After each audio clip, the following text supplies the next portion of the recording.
जय हिंद। पिछले क्लास में हम लोग महात्मा गांधी के कुछ उपाधियों के बारे में पढ़े थे और उससे पिछले क्लास में हम लोग महात्मा गांधी का पूरा परिचय देख लिए थे और उनका फर्स्ट सत्याग्रह वगैरह सब देख लिए थे।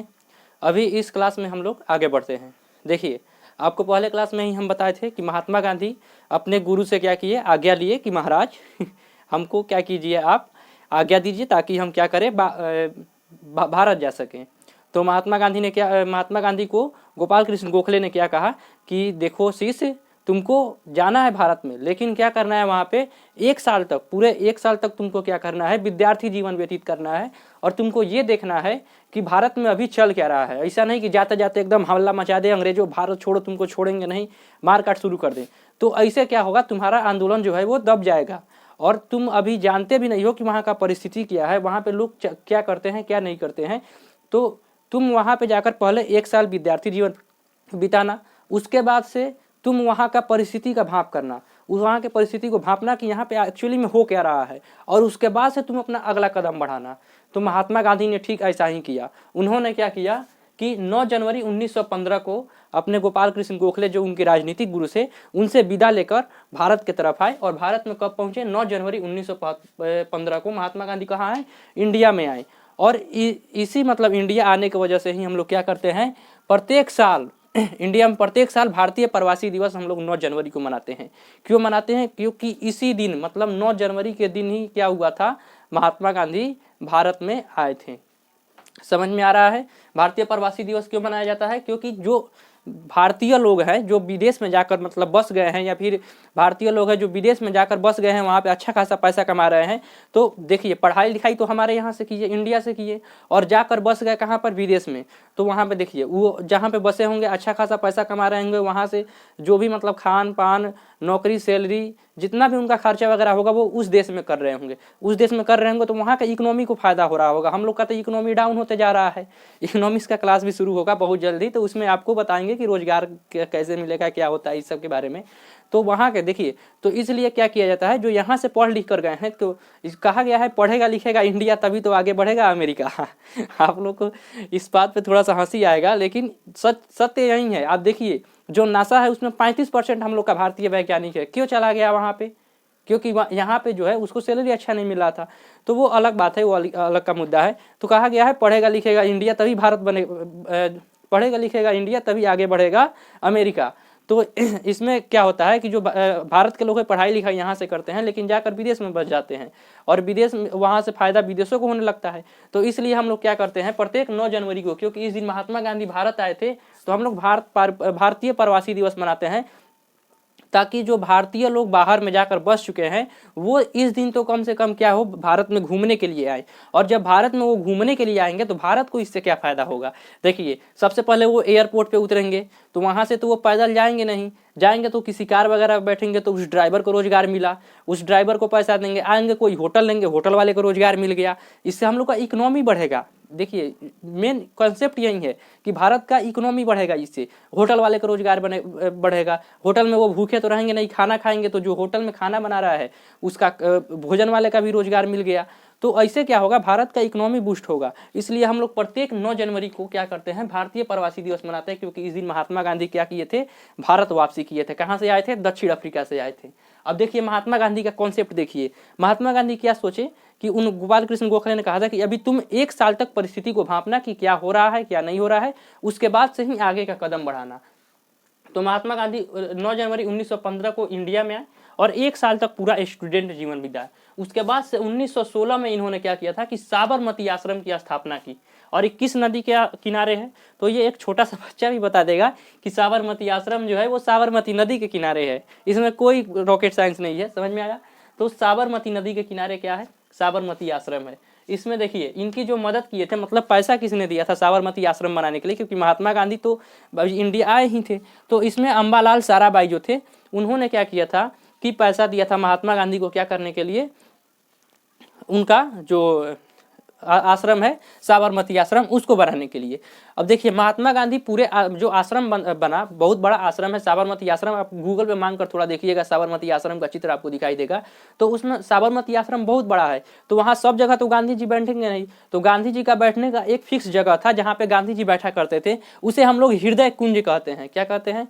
हृदय कुंज कहते हैं। यहीं पे महात्मा गांधी बैठकर ध्यान किया करते थे, अपना तपस्या जो भी किया करते थे।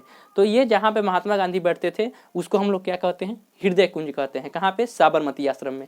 कब एस्टेब्लिश किए थे इसको? तो 1916 में। किसने इनका मदद किया था? तो अम्बालाल साराभाई ने इनको पैसा दिया था। अब देखिए महात्मा गांधी के हम लोग राजनीतिक जीवन में प्रवेश करते हैं, और राजनीतिक जीवन से ही आपको बहुत सारा शिक्षा सीखने को मिलेगा। कहा गया है कि इतिहास से हमने यही सीखा कि इतिहास से कुछ नहीं सीखा, लेकिन आपको इतिहास से इतना शिक्षा मिलेगा कि आप फ्यूचर में भी आप इस शिक्षा को अपना सकते हैं। देखिए महात्मा गांधी जब आए तो उन्होंने क्या कहा था कि हमको स्टूडेंट जीवन जीना है, तो स्टूडेंट जीवन, उसके बाद साबरमती आश्रम की स्थापना किए। अब महात्मा गांधी सोचे कि हम लोग मतलब भापते हैं कि यहाँ का परिस्थिति क्या है, तो परिस्थिति भापने के लिए उन्होंने क्या किया कि एक ऐसा मंच चुना जहाँ पे इंडिया के मतलब कोने कोने से लोग आते थे। जैसे अगर आपको मतलब किसी मतलब 10 गांव है, 10 गांव के बारे में अगर आपको एक बार जानकारी लेना है, तो आप उस 10 गांव के बीच में एक जो चौक होगा, जो चौराहा होगा, जो शहर होगा, वहाँ पे आप चले जाइए। वहाँ पे 10 गांव से कुछ ना कुछ 2-4 लोग मिल जाएंगे, और वो अपने अपने गांव के बारे में बता देंगे कि हमारे गांव में ये चल रहा है, हमारे गांव में ये चल रहा है। आपको एक ही बार में एक ऐसा चौराहा पे चले जाइए जहाँ पे आपको एक ही बार में 10 गांव का जानकारी मिल जाएगा। ठीक यही दिमाग महात्मा गांधी लगाए। महात्मा गांधी का दिमाग देखिए, खोपड़ी बहुत तेज है इस बंदे का। तो देखिए महात्मा गांधी का दिमाग, उन्होंने क्या किया कि 1916 में कांग्रेस का अधिवेशन, कांग्रेस अधिवेशन उस समय एक ऐसा चौराहा था, एक ऐसा मंच था जहाँ पे इंडिया के कोने कोने से लोग आया करते थे। तो ऐसा कुछ होता है। तो 1916 में कांग्रेस अधिवेशन में महात्मा गांधी, उस समय लखनऊ में कांग्रेस का अधिवेशन हो रहा था। लखनऊ कहाँ पे है? उत्तर प्रदेश का राजधानी लखनऊ है। तो उत्तर प्रदेश के लखनऊ में क्या हो रहा था? कांग्रेस का अधिवेशन हो रहा था 1916 में। इसका जो अध्यक्षता कर रहे थे अंबिका चंद मजूमदार। अंबिका चंद मजूमदार क्या थे? इसका अध्यक्ष थे, अध्यक्षता कर रहे थे। इसी में महात्मा गांधी सम्मिलित हुए। महात्मा गांधी सम्मिलित हुए थे, लेकिन वो एकदम मतलब क्या बोला जाता है, एकदम आम नागरिक के रूप में, एकदम आम नागरिक। जिस तरह से हम और आप एकदम मतलब आम नागरिक है, उसी तरह से महात्मा गांधी एकदम आम नागरिक, साधारण व्यक्ति के रूप में क्या किए थे, यहाँ पे सम्मिलित हुए थे। लेकिन यहाँ पर एक बिहारी पहुंचा था। अब लखनऊ उत्तर प्रदेश में चला गया, वहाँ पे एक बिहारी पहुंचा था। उस बिहारी का नाम था राजकुमार शुक्ल। राजकुमार शुक्ल जब महात्मा गांधी को देखा तो वो पहचान गया और कहा, अरे ये तो वही व्यक्ति हैं जो दक्षिण अफ्रीका में सत्याग्रह किए थे और उस सत्याग्रह सफल हो गया था। ये तो बहुत ही मतलब महान व्यक्तित्व के आदमी हैं, इनसे मुलाकात करना चाहिए। तो उनसे क्या किया, भेंट किया। कौन? राजकुमार शुक्ल। और उनसे उन्होंने क्या किया, बताया कि देखिए महात्मा गांधी, हमारे चंपारण में अभी क्या हो रहा है, 3 कठिया पद्धति चल रहा है। और 3 कठिया पद्धति में क्या कर रहे हैं अंग्रेज, जबरदस्ती अगर किसी का 20 कट्ठा जमीन है तो 3 कट्ठा जमीन पे क्या करना पड़ेगा, आपको नील की खेती करनी पड़ेगी। और नील की खेती में क्या होता है, अगर आप 1 साल नील की खेती कर दीजिएगा ना, तो वो 3 साल के लिए बंजर हो जाता है। तो सोचिए ना, 3 साल में तो उसका 9 कट्ठा जमीन तो ऐसे ही चला गया। तो 20 कट्ठा जमीन है, 9 कट्ठा चला गया, तो कितना उसका बेचारा का लॉस पे लॉस हुए जा रहा था किसानों का। तो अब देखिए यहाँ पे अगर आप मतलब पीसीएस लेवल का तैयारी करिएगा तो वहाँ पे आपको दे देगा कि 3 कठिया पद्धति क्या था। तो वहाँ पे अगर आप कहेंगे कि 3 कठिया पद्धति 20 कट्ठा के खेत पर 3 कट्ठा मतलब नील बोना होता था या तो आपको फेल कर देगा। सच बता रहे हैं, वो आपका नंबर काट लेगा, क्योंकि आपको थोड़ा वैश्विक लेवल पे ही सोचना पड़ेगा। क्योंकि देखिए जो 3 कठिया पद्धति था, 3 कठिया पद्धति के बारे में अभी हम लोग समझ लेते हैं क्या था। 3 कठिया पद्धति था, वो अंग्रेज नहीं करा रहे थे। अंग्रेज ने 3 कठिया पद्धति को बंद करा दिया था। वो जो जमींदार थे वो जबरदस्ती क्या कर रहे थे, 3 कठिया पद्धति करा रहे थे। क्योंकि जो 1916 में 1917 जो है 1916 में क्या हुआ था, जर्मनी में कृत्रिम जो नील बनाया जाने लगा। कृत्रिम मतलब मानव के द्वारा जो मशीन था, नील बनाने वाला मशीन का आविष्कार हो गया। और उस मशीन से क्या किया जाने लगा, नील को बनाया जाने लगा। और जब कृत्रिम रूप से नील बनने लगा तो वहाँ पे क्या हुआ, अंग्रेजों ने कहा था कि आप लोग अब क्या कीजिए, नील का खेती मत कीजिए जी। तो यहाँ पे जो तीन गठिया पद्धति को अंग्रेजों ने क्या किया था, पहले ही समाप्त कर दिया था। लेकिन जो यहाँ के जमींदार थे चोट्टे, वो क्या कर रहे थे, जबरदस्ती नील की खेती करा रहे थे। अंग्रेज कह रहे थे कि मतलब अंग्रेज ने, यहाँ के जो किसान थे चंपारण के, वो कह रहे थे कि तो अंग्रेजों ने तो ये खत्म कर दिया है, फिर आप मुझसे क्यों जबरदस्ती खेती करा रहे हैं। तो ये क्या करते थे, जो किसान थे वो डीएम के पास जाते थे, और डीएम को जो जमींदार थे वो क्या करते थे, घूस वगैरह देकर और उनको शांत करा देते थे कि आप शांत बैठिए, आपको कोई हस्तक्षेप करने की जरूरत नहीं है, हम लोग संभाल लेंगे। तो किसान जो थे वो आंदोलन करते थे, और जो वहाँ का डीएम था वो कहता था कि 1 घंटा के अंदर में आंदोलन करके आप लोग चले जाइए, नहीं तो फिर हम लाठीचार्ज करा देंगे, या कर देंगे, वाह कर देंगे। कानून उनको सिखाने लगता था। और महात्मा गांधी तो पूरा कानून के जानकार, आपको तो पता है। तो जो देखिए, जो जमींदार थे वहीं जबरदस्ती खेती कराते थे, और जो किसान थे वो कहते थे कि हमको खेती नहीं करना है, तो कहते तो पैसा दो, हमको पैसा दो और तुम अपना ज़मीन छोड़ा लो। किसान कहता था अरे ऐसे कैसे हम तुमको पैसा दें, हमारा ज़मीन है, हम खुद अपना खेती कर रहे हैं, अब मतलब इस पर किस चीज़ का खेती करना है, इसके लिए हम तुमको पैसा दें, क्यों दें हम पैसा। तो ये ऐसा कुछ हो रहा था उस समय। कहा जाता है ना कि दिल को तकलीफ अपने ही पहुंचाते हैं, गैरों को तो पता भी नहीं कि ये दिल दुखता किससे है। तो जो हमारे देश के जो जमींदार हैं वहीं इस देश को सबसे ज़्यादा लूटने का कार्य किए हैं। अंग्रेज तो बस एक मोहरा बना रहे थे। तो चलिए आइए देखते हैं तिनकटिया पद्धति क्या था। तो महात्मा गांधी को जब ये सारी बातें पता चली कि तिनकटिया पद्धति चंपारण में चल रहा है, तो अंग्रेजों महात्मा गांधी बोले कि ठीक है, राजकुमार शुक्ल से बोले कि ठीक है राजकुमार शुक्ल, अभी तुम जाओ, अभी हमारे गुरु बोले हैं कि हम 1 साल तक क्या करेंगे कि विद्यार्थी जीवन बिताएंगे। तो 1 साल तो पूरा हो गया है। उसके बाद से हमारे जो गुरु हैं, राजनीतिक गुरु गोपाल कृष्ण गोखले, उन्होंने ये भी कहा था कि तुम जाना तो सबसे पहले परिस्थिति को भापना कि कहाँ पे क्या क्या हो रहा है। तो अभी तो हम परिस्थिति भापने के लिए ही आए हैं 1916 के कांग्रेस अधिवेशन में, कि हम ये पता लगा सके कि कौन सी जगह पे भारत के कौन कौन इलाके में क्या क्या हो रहा है।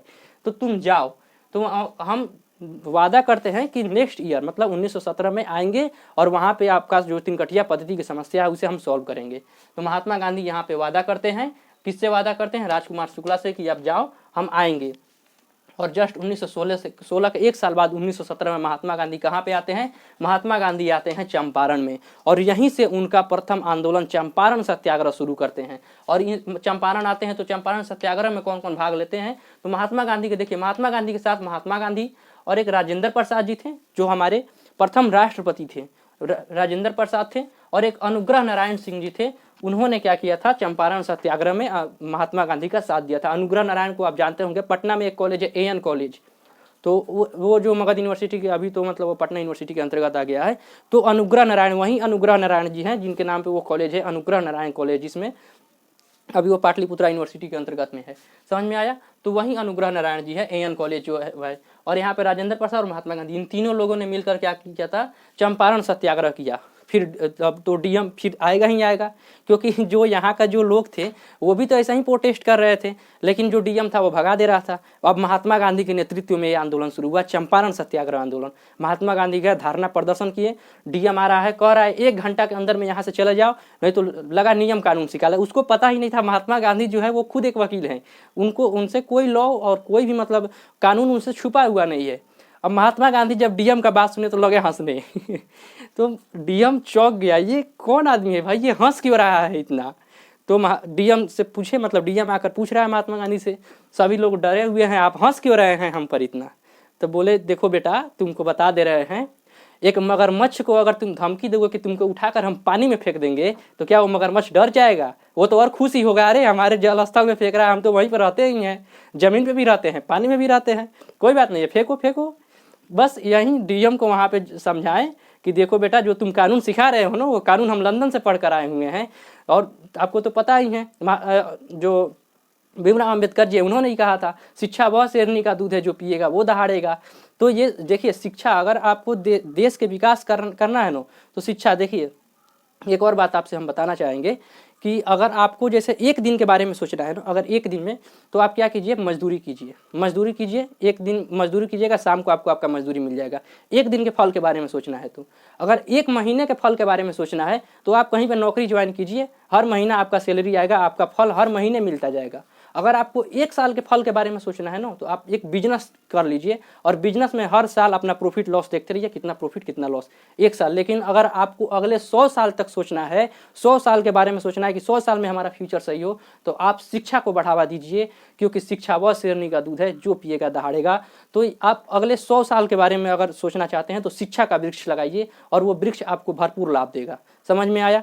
तो महात्मा गांधी वहाँ पे डीएम को समझाएं और डीएम बेचारा डर गया, डीएम को झुकना पड़ा और डीएम ने क्या किया, तिनकटिया पद्धति को समाप्त कर दिया, बाकायदा लिख कर दिया कि हम तिनकटिया पद्धति को समाप्त करते हैं, आज से किसी को भी तिनकटिया पद्धति करने की कोई ज़रूरत नहीं है, कोई किसी प्रकार का कोई नील की खेती करने की कोई ज़रूरत नहीं है। तो जमींदार भी वहाँ पे झुके और डीएम भी झुका। महात्मा गांधी एक ही मतलब आंदोलन में जीत गए और महात्मा गांधी पूरे हिंदुस्तान में फेमस हो गए चंपारण के माध्यम से, कि पूरे लोग कहने लगे अरे अरे वो देखो, मतलब एक दुबला पतला आदमी आया है और वो डीएम को झुका दिया। इतना मतलब व्यक्तित्व, मतलब इतना ताकतवर है वो कि डीएम उसके आगे झुक गए, कितना ताकतवर आदमी है वो। तो ऐसा कुछ हो गया था उस समय। महात्मा गांधी एक ही आंदोलन में फेमस हो गए पूरे इंडिया में। और उस समय क्या हुआ, जैसे महात्मा गांधी फेमस हुए तो देखिए उसके बाद से 1917 में ये चंपारण सत्याग्रह किए और पूरी तरीके से फेमस हो गए। तभी खेड़ा में 1918 में क्या हो गया, किसानों का फसल नष्ट हो गया था, किसानों का फसल खराब हो गया था और अंग्रेज क्या किए थे, किसानों पर टैक्स बढ़ा दिए थे, किसानों पर क्या किए थे, टैक्स बढ़ा दिए थे। अब महात्मा गांधी पहुंचे वहां पे और खेड़ा सत्याग्रह कर दिया और उसमें भी महात्मा गांधी सफल हो गए। खेड़ा सत्याग्रह किया और उसमें भी सफल हो गए। महात्मा गांधी ऐसा लग रहा है जैसे T20 खेल रहे हैं, खेलते जा रहे हैं, जीतते जा रहे हैं। खेड़ा सत्याग्रह किसानों के मतलब किसानों का फसल नष्ट हो गया था, टैक्स बढ़ा दिया था अंग्रेजों ने, तो खेड़ा सत्याग्रह महात्मा गांधी किए और इसमें भी सफल रहे। और 1900 देखिए खेड़ा सत्याग्रह में जब ये मामला कोर्ट में गया तो जज भी डर गया क्योंकि महात्मा गांधी जज के क्लासमेट थे। जज बेचारा डर कर बोल रहा है इसको ले जाओ यहाँ से, भगाओ यहाँ से, ये हमारा क्लासमेट, हम फेल हो गए हैं तो जज बनकर इंडिया में आए हैं, वहाँ पे टॉप करके आया है, तुम हम हमारे पास क्यों इसको लेकर आ रहे हो, हम इससे नहीं जीतेंगे। जज भी डर गया था मतलब महात्मा गांधी से। खेड़ा सत्याग्रह यहाँ पे सही हो गया।